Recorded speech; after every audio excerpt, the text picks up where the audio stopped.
Hello everybody and welcome to episode 4 of Passive Aggressive Film Reviews. I'm Nathaniel Barrett Moore. And I'm Richard Shittlebob. So, have you been attending this week, Richard? Been up to anything good? Well, I'm relatively hungover, Nathaniel, and I'm afraid it's all your fault. My fault you're hungover? Explain. Yes. Well, we went to the Celebrity Bash at the BBC Salford Centre last night. Oh yeah. And listeners, this is something that Nathaniel does, is he says, let's go and do this thing, as if we're going to do it together. I turn up, attempt to be a double act, and the first thing he does is he wasses off. And last night, he left me in the company of notorious gay Dale Winton. Now, what else was I supposed to do but drink? Maybe have a chat? Nathaniel, don't leave me surrounded by gay men and expect me to stay sober.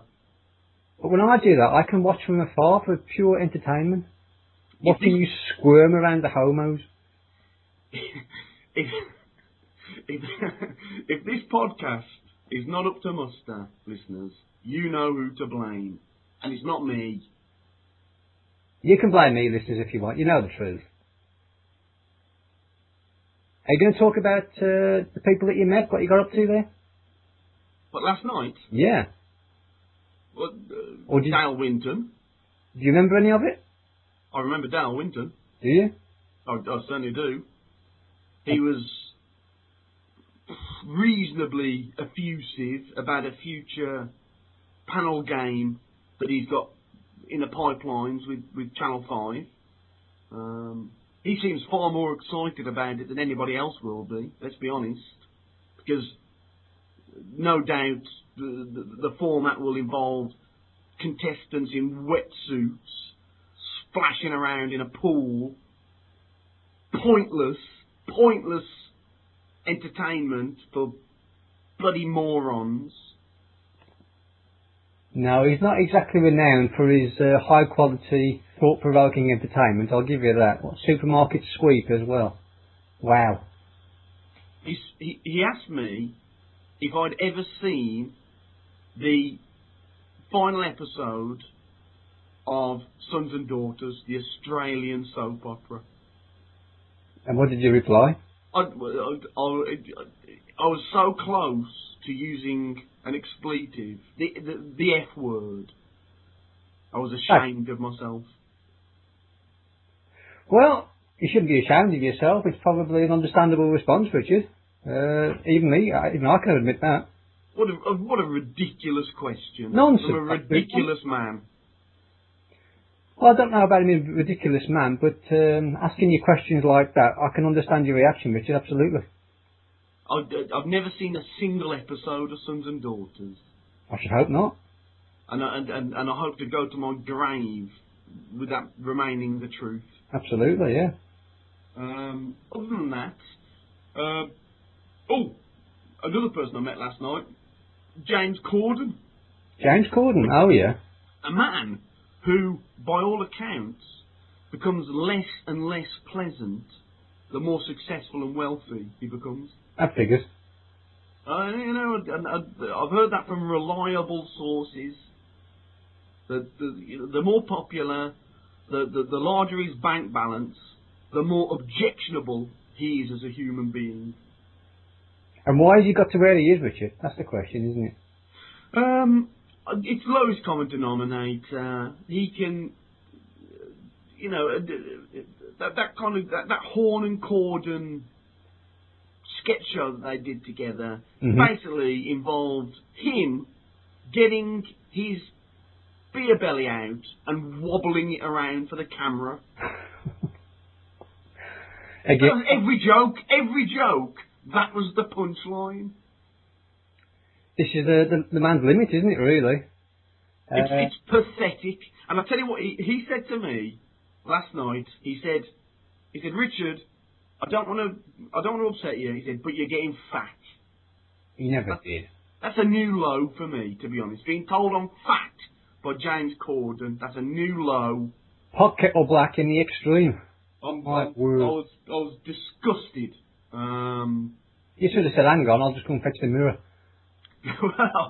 Well, in related news, Yvonne, lovely Yvonne. I've been with Yvonne married to Yvonne for 30. I don't know if I mentioned it, for 30 years. Just a few times, Richard. Yeah. I don't know.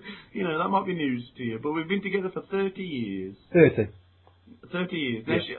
if you recall, she went to France. I recall. Last week. Granny Smiths. For the Granny Smiths. Now, what had happened was, a French company had told her that Granny Smiths were on the verge of extinction. So she put aside some of her valuable time to go and help them out. And it turns out that Granny Smiths aren't in danger at all. The French were lying. Again.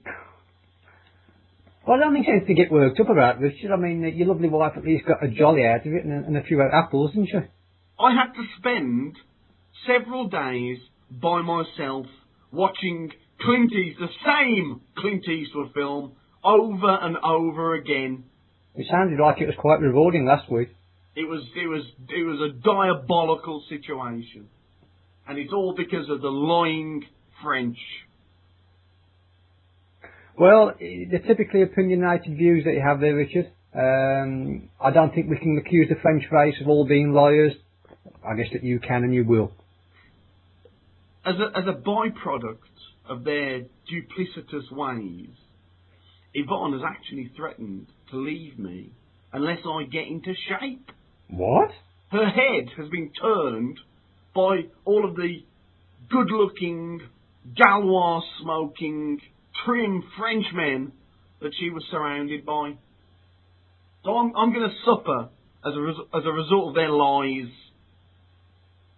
I don't think there's any need to suffer. I mean, we all have a good ogle now and then, don't we, Richard? If she's admiring attractive men, then there's nothing to get worried about. She's been with you for 30 years, man. She's not about to leave you.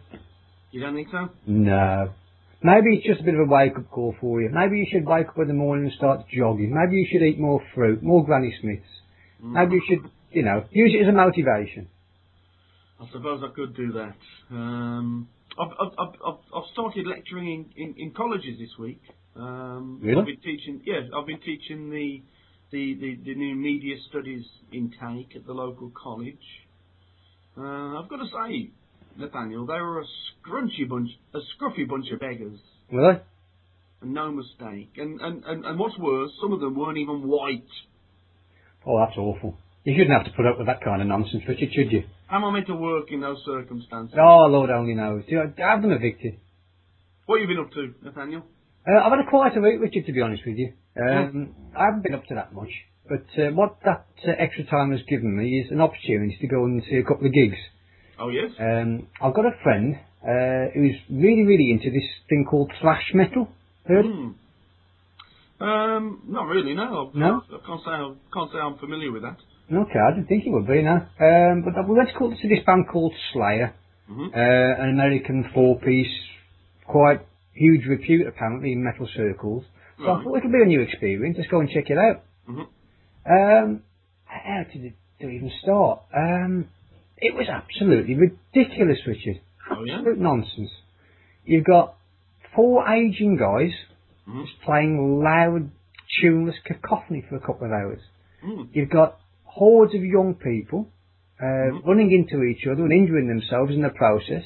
It's meant to be some kind of dance or celebration of this music. It's an absolute debacle. I had to pay 30 quid to witness this. It sounds a bit like Cliff Richard and the Shadows. Well, I wouldn't put it in quite the same category as Cliff Richard, no. It's not quite the same line of music. Guitars, I'll grant you that. But the Shadows have obviously got far more talent and capacity for a tune than these idiots. Yeah. all these blokes were doing were just getting funny shaped guitars and them strumming them as hard and as fast as they could. Nonsense. It was just a noise. What kind of melody were they playing? I mean, could you put it in context in any way? Well, melody doesn't come into it, Richard, at all. There was no concept of a melody. No? If you wanted to see fast hands strumming guitar strings, then this is the thing to go and see. But there was no concept of melody at all. It was just... I would have thought that you would quite enjoy seeing fast hands strumming, Nathaniel, based on previous... It depends what they're doing. I like fast hand strumming, yeah, it's given in the right circles. But when they're strumming guitar strings and creating an unholy racket, I don't enjoy that kind of strumming now. And what made you go to this appalling... It was a new experience. It was something I'd never done, heard of, encountered before. I thought it'd be something different, and it was certainly that. But I won't be repeating it, Richard. And another shocking thing was my friend told me about the songs that they write. They write about Satan, they write about war, they write about... They're anti-Christian even on occasion, apparently. Is this legal? I don't think there's anything illegal about it. They can't be stopped, put it that way. You could try calling the police, but I doubt they'd call out they'd come out to sort it out. So no, it's not illegal, but we could do without it. Now, you say it's anti-Christian. Yes. Would they be? Are they Muslims? Is this a Muslim band? Well, I don't know. They could, but they certainly don't look like Muslims. With their long hair and beards and white skin, if I'm allowed to say that. But you never know, do you? You never Cat know. Stevens was pretty white. He was pretty white. Verging on the white, verging on the pale. Yeah, but these guys didn't pay any resemblance to Cat Stevens now. I doubt very much that they are Muslims. They were just Moby, Satanists. Moby, isn't he one? Isn't he one of them? What, white? Yes. I believe he is. But it won't be an experience I'm repeating, Richard. I assume this is a new band, and so it's just a flash in the pan, isn't it? I don't think so. My friend reckons they've been going for years. They've produced many albums, which is, another staggering statistic. I mean, who on earth goes out and buys this rubbish? Well, I mean, I've certainly never heard of them, but to me, it sounds like the kind of music that people from South America might listen to. Again, you're talking about a subject I know little about, Richard, but I've heard that South American people are quite fond of this kind of, I won't call it music, it'd be an insult, this kind of row. I was watching a bit of TV this week that involved that featured South Americans. What it was a TV program called Ocean Giants, and it was about whales and dolphins, narrated by the magnificent, if homosexual but still magnificent, Stephen Fry. Stephen Fry, Now, what this program demonstrated was the fact that dolphins have learned how to communicate with fishermen in Chile. No. Now, to me, that just goes to show the intelligence of people from South America. How does that portray that, Richard? These are people that are happy to get up every single morning, go down to the beach, go down on the jetty, on the pier, and indulge in some form of conversation with a sea-bound mammal. Okay, so what do you actually suggest?